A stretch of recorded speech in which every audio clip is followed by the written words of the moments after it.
राजावादीको आन्दोलन शान्तिपूर्ण र हिंसक दुवै हुन सक्छ नेता लोहनीले भन्नुभएको छ। त्यस्तै गरिकन राजावादीले दिए अल्टिमेटम, नेता रिहा नगरे सामूहिक गिरफ्तारी दिन्छौं। अब दुईटै समाचार कभर गरौं।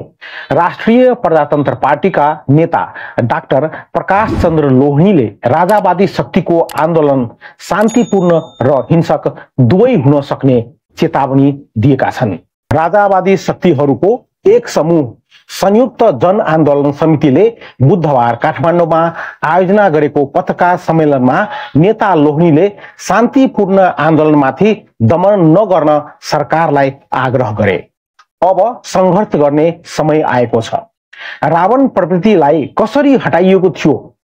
रावण प्रवृत्ति हटाउन रामचन्द्रले हरेक उपाय गर्नुभयो, अन्तिममा गएर संघर्ष गर्नुभयो। उनले पौराणिक प्रसंग जोड्दै भने संघर्षले मात्रै रावण हटेर गयो, रावण प्रवृत्तिको अन्त्य भयो। नेता लोहनीले राज्यको क्रूरतालाई सहेर पार्टी चुप नबस्ने भन्दै संघर्ष शान्तिपूर्ण वा हिंसक दुवै हुन सक्ने चेतावनी दिएका छन्। नेपालमा आजको अवस्थामा जुन तरिकाले राज्यले दमन गर्न खोजेको छ, जुन तरिकाले सत्य तथ्य बोल्ने व्यक्तिलाई थुन्न खोजेको छ, उनीहरूलाई हत्या गर्न खोजेको छ, त्यसको विरुद्धमा संघर्ष सिवाय अर्को उपाय छैन उनले भने। संघर्ष शान्तिपूर्ण र हिंसक पनि हुन सक्छ। लोहनीले पार्टीले सुरु गरेको आन्दोलन जुनसुकै तहमा पुगेर भए पनि सफल गराउने दावी गरे। राप्रपाले भनेको छ, हामी शान्तिपूर्ण संघर्षमा जान्छौं, तर शान्तिपूर्ण संघर्षलाई कमजोर नसम्झ। अत्याचार दुराचार सहेर राप्रपा मुख बन्द गरेर बस्दैन उनले भने। हामी अगाडि बढ्छौं। नेपालीहरूलाई मनोवैज्ञानिक सुरक्षाका लागि राज संस्था चाहिएको उनको जिकिर थियो। अब लागौं दोस्रो समाचारमा। संयुक्त जन आन्दोलन समितिका कार्यवाहक संयोजक डाक्टर जगमान गुरुङले पक्राउ परेका राजावादी प्रदर्शनकारीहरूलाई वैशाख 21 गतेसम्म रिहा नगरे सामूहिक गिरफ्तारीको चेतावनी दिएका छन्।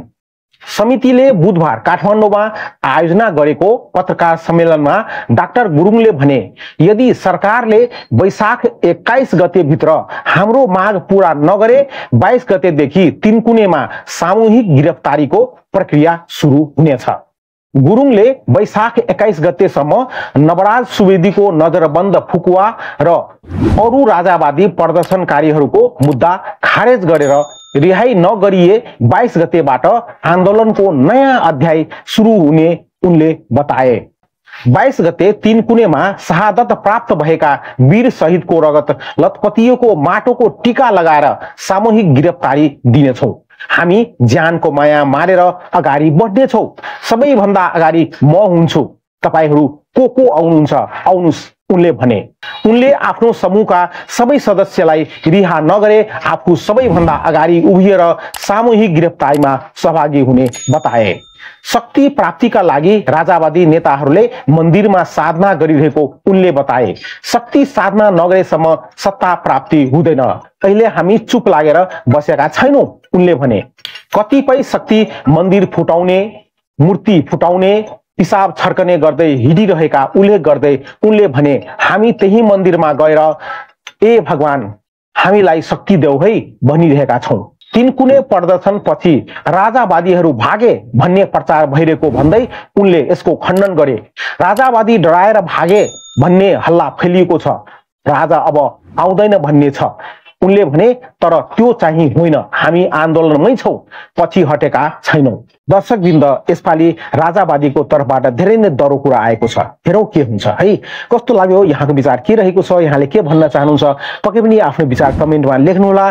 भिडियोलाई लाइक शेयर गर्नुहोला र यो च्यानलमा पहिलो पटक आउनु भएको छ, च्यानललाई सब्स्क्राइब गर्नु भएको छैन भने सब्स्क्राइब गरेर हामीलाई साथ दिनुस् भन्दै आजको यो भिडियोबाट म बिदा लिन चाहन्छु। Thank you so much.